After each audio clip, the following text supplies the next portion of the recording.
Hi there. Today we're looking at logistic functions. Hopefully, if you're watching this, you've already done the Starbucks lab, but probably only if you were in class.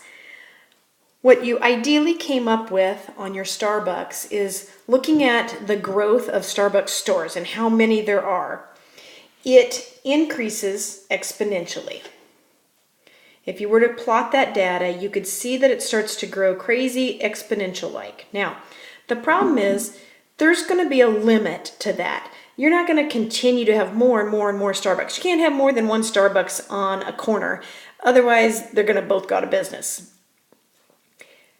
What happens with some exponential functions is they look like they're increasing exponentially, but they start to level off to what they can, we call that the maximum growth, or what kind of the limit to growth. This was a nice example of a logistics function. Another one would be like the spread of rumors. Boy, something comes out and that is some hot news and everybody wants to know about it, and we spread it around and spread it around. But at some point everybody in the school already knows and it's not going to spread any further. Then you'd have a limit to growth. Right here it's a horizontal asymptote of whatever the population of the school is, and I guess it can't go beyond that. Let's look at logistic functions. This is your basic logistic curve. It starts off exponential, but then it will level off to some particular limit. These are the two formulas that we use for logistic functions. This is kind of a general one, and the A, B, and the C are all just constants. Sometimes it involves an E value, and then we have a K up here in addition to the other variables. Let's look at a problem. Oh, no, okay, I was going to say A, K, and C, they're all going to be positive constants, but this is important right here. C is always going to be your limit to growth. That numerator tells you where this horizontal asymptote is going to be and where that limits out at. That's kind of the only thing you can tell from that function. Otherwise, we got a lot of algebra to do. Get those calculators ready. Here's an example of a logistic model that represents the population of deer in a state park. Got this nice fancy function. Notice that this particular example has the E in it. It says, what was the initial population? Okay, that does not sit there for me. I can't see it in the function like you can on an exponential. You have to do a little bit of work. What was the initial population? Remember, that's at time 0. Let's put a 0 in for time and see what happens. If you put in a 0 here, I'm going to do a lot of mental math. Follow this. Put 0 in here times this number. Well, that's just going to be a 0. And then I'm going to do e to the 0 power, because I would do that exponent next. E to the 0 is really just 1. And 1 times 90 is 90. And 90 plus 1 is 91. To figure out that initial population, I'm just going to calculate 1001 divided by 91. Let's see what we get.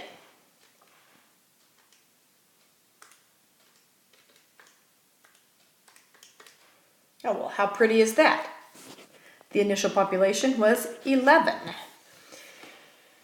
All right, the next question says, when will the number of deer be 600? All right, that's a tough one. The 600 would be the population, the ending population. That needs to go here. All right, that's going to be a mess to try to solve. So we're going to stick with what we had, and to be honest, we haven't talked about how to solve that yet because it's going to require a logarithm, but a lot of work prior to the logarithm. I'm going to try it graphically, just like we were doing yesterday. Let's type this function here into y1, and then in y2 I'll put a horizontal line at 600. Let's see if we can make this look nice. You have to be really careful trying to enter this in your calculator.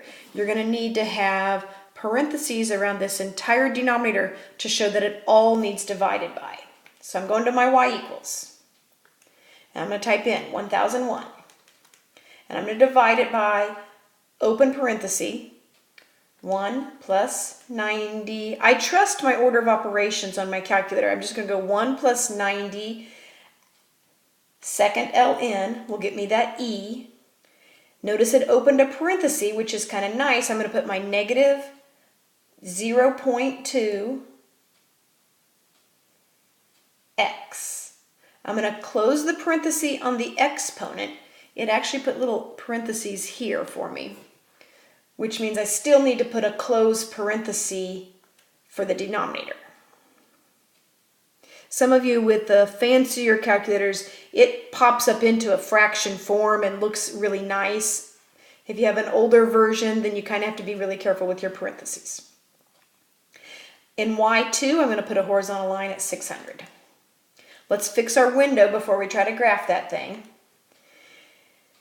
All right, so my population, my time is my x, so how long is it going to take for this to happen?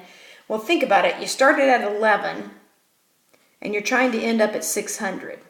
It's going to take a little bit of time, but since it's exponential, it's not going to take forever.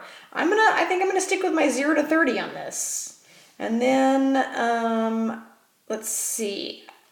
As far as my y's, those are my populations. I'm trying to max out at 600, so I'm going to put a y max of 700.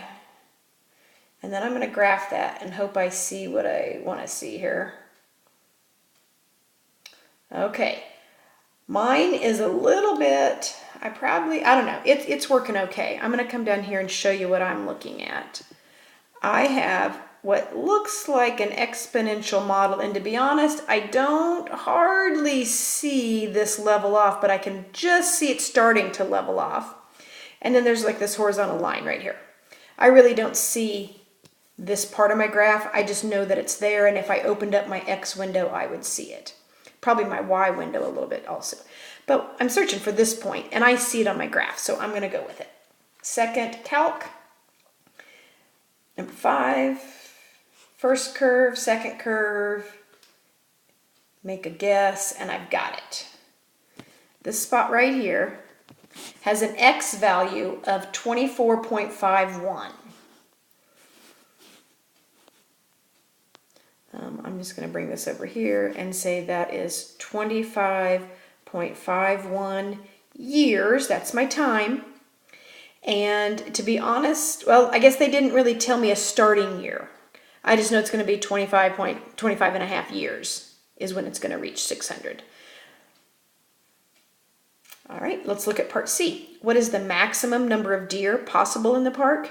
Well, they saved the easiest part for last. Remember, that's the limit to growth, and that is the one thing that you can see in the function. That is your numerator right there.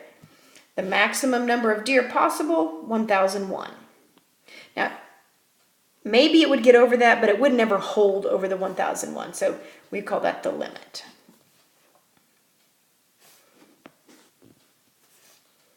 All right, a little messier to try to enter your calculator, but very similar to what we were doing yesterday. Let's try writing a logistic model. This takes a little bit more work because there's more variables that you have to figure out. I'm going to use the model that has the A, B, and C in it rather than the one with the E. And let's see the information they give me if I can figure this out. They tell me the initial value. Remember, that doesn't sit there. But the limit to growth does sit there. So I could grab that 40 right now, and that's going to be my numerator. I can figure that out. And it gives me one other ordered pair. They've given me 3 pieces of information. Hopefully that's enough to find A, B, and C. I'm going to start with my 40. Let's put that in.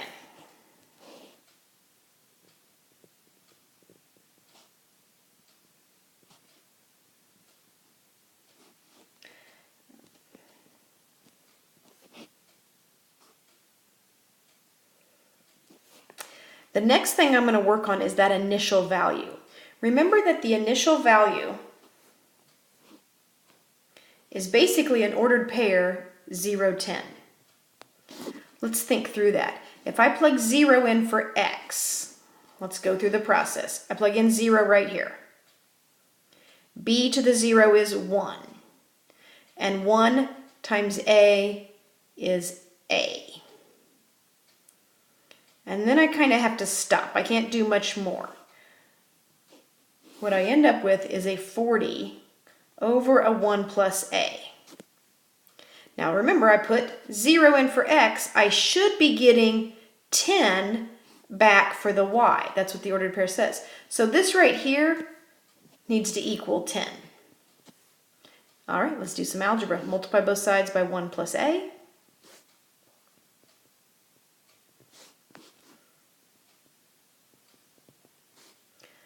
You could distribute. I'm going to go ahead and just divide both sides by 10. A is equal to 3. All right, now we know A also. And I'll just use this last ordered pair to figure out the B.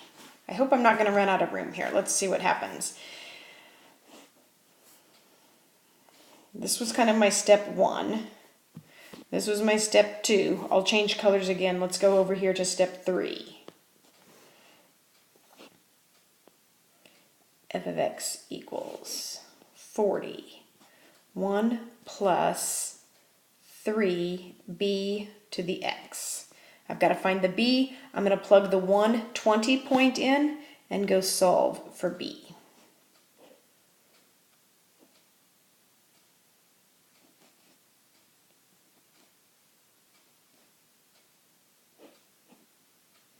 Well, look at how nice that is.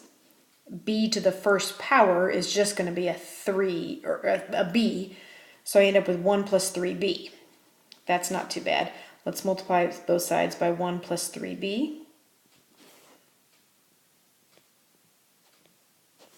Cancels out. You can distribute. It looks like it's going to work nicely to not distribute. I'm going to divide both sides by 20.